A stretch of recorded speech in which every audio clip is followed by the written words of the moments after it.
ଦର୍ଶନପୁର ଗ୍ରାମରେ ହରି ନାମକ ଜଣେ ବେପାରୀ ରହୁଥିଲେ। ତାଙ୍କର ଧନଲୋଭ ଗାଁରେ ସମସ୍ତେ ଜାଣିଥିଲେ। ସେ ମିଛ କହି ଓଜନରେ କମ୍ ଦେଇ ଓ ଲୋକଙ୍କୁ ଠକି ଅନେକ ଧନ ଜମା କରିଥିଲେ। କିନ୍ତୁ ତାଙ୍କ ମନରେ ଶାନ୍ତି ନଥିଲା।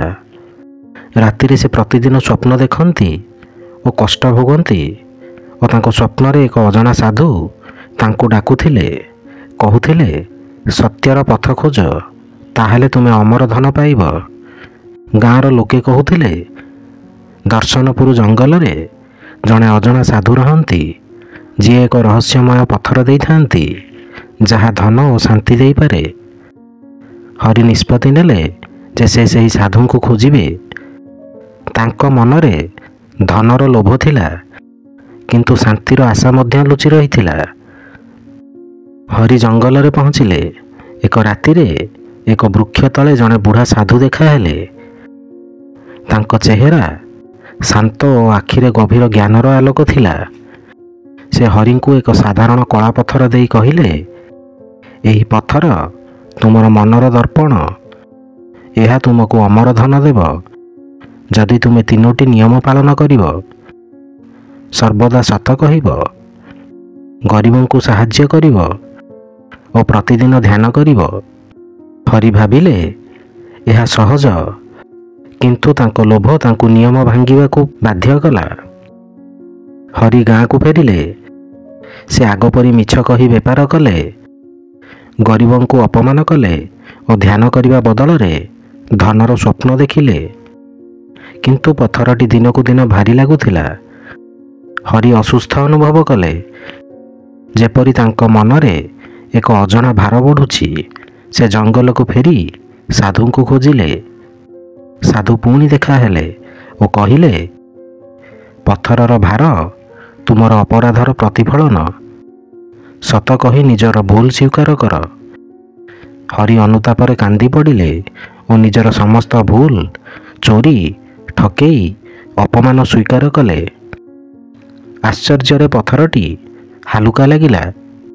ସାଧୁ ଶାନ୍ତ ହସ ହସି କହିଲେ, ତୁମେ ସତ୍ୟ କହି ପ୍ରଥମ ପାହାଚ ଅତିକ୍ରମ କରିଛ, କିନ୍ତୁ ତୁମର ଏକ ବଡ଼ ଭୁଲ ଏବେ ବି ତୁମକୁ ପୀଡ଼ା ଦେଉଛି।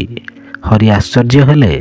ସାଧୁ କହିଲେ, ତୁମେ ଗୋପାଳ ନାମକ ଜଣେ ଗାଁର ବେପାରୀଙ୍କୁ ବର୍ଷ ଆଗରୁ ଠକିଥିଲ।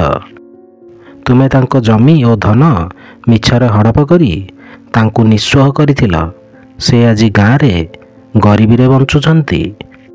ହରିର ମନରେ ଏକ ଝଟକା ଲାଗିଲା। ସେ ଗୋପାଳଙ୍କୁ ଭୁଲି ଯାଇଥିଲେ, କିନ୍ତୁ ସାଧୁଙ୍କ କଥା ତାଙ୍କ ଅପରାଧକୁ ପୁଣି ଜାଗ୍ରତ କଲା। ସାଧୁ ଆହୁରି କହିଲେ, ମୁଁ ଏକ ସାଧୁ, ଯିଏ ମନରେ ଲୁକ୍କାୟିତ ସତ୍ୟ ଦେଖିପାରେ। ତୁମେ ଗୋପାଳଙ୍କ ନିକଟରେ କ୍ଷମା ମାଗି ତୁମର ଭୁଲ ସୁଧାର। ହରି ଲଜ୍ଜାରେ ମୁଣ୍ଡ ନୁଆଇଲେ, କିନ୍ତୁ ତାଙ୍କ ମନରେ ଏକ ନୂଆ ସଂକଳ୍ପ ଜନ୍ମିଲା। ହରି ଗାଁକୁ ଫେରି ଗୋପାଳଙ୍କୁ ଖୋଜିଲେ। ଗୋପାଳ ଏକ ଛୋଟ ଝୁମ୍ପୁଡ଼ିରେ ଗରିବୀରେ ରହୁଥିଲେ। ହରି ତାଙ୍କ ପାଖରେ ନିଜର ଭୁଲ ସ୍ୱୀକାର କରି କ୍ଷମା ମାଗିଲେ ଓ ତାଙ୍କୁ ତାଙ୍କ ଜମି ଓ ଧନ ଫେରାଇ ଦେଲେ।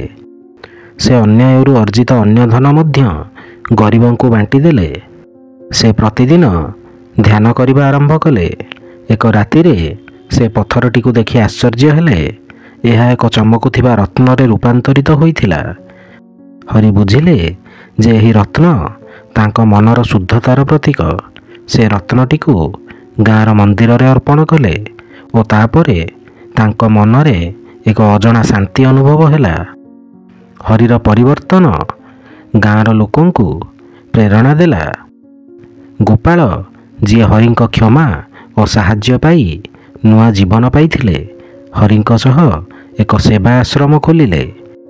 ଏହି ଆଶ୍ରମରେ ଲୋକ ସତ୍ୟ, ଦୟା ଓ ଧ୍ୟାନର ମହତ୍ତ୍ୱ ଶିଖିଲେ। ଦର୍ଶନପୁର ଗ୍ରାମ ଏକ ଶାନ୍ତିର କେନ୍ଦ୍ର ହେଲା ଓ ହରି ବୁଝିଲେ ଯେ ସତ୍ୟତାର ଧନ ହେଉଛି ମନର ଶୁଦ୍ଧତା ଓ ଶାନ୍ତି। ନୈତିକ ଶିକ୍ଷା।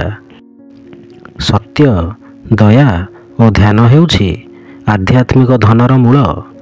ଧନଲୋଭ ମନକୁ ଅନ୍ଧ କରେ, କିନ୍ତୁ ସତ୍ୟ ଓ ଶୁଦ୍ଧତା ହୃଦୟକୁ ଆଲୋକିତ କରେ।